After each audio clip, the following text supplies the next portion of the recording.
Two 5.4 magnitude earthquakes strike Flores Sea, says BMKG. The Meteorology, Climatology, and Geophysics Agency, BMKG, recorded two 5.4 magnitude earthquakes, triggered by different mechanisms, in the Flores Sea, East Nusa Tenggara, on Saturday afternoon.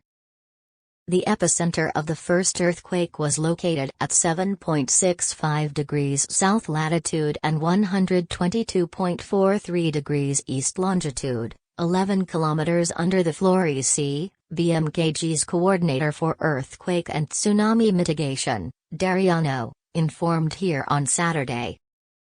Meanwhile, the second earthquake was centered at 7.57 degrees south latitude and 122.45 degrees east longitude, 12 kilometers under the sea. The distance between the epicenters of the first and second earthquakes was relatively close at about 4.2 kilometers, he noted.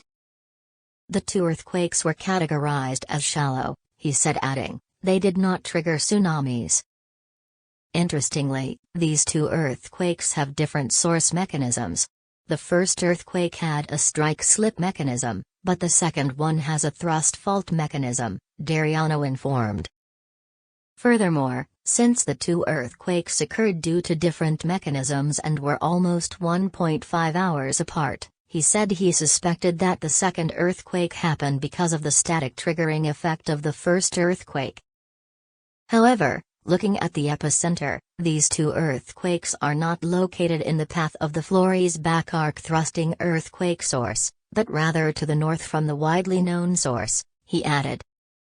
As of 3:58 p.m. local time, the results of BMKG's monitoring showed one aftershock activity, with the largest magnitude of 4.0 recorded at 3:19 p.m.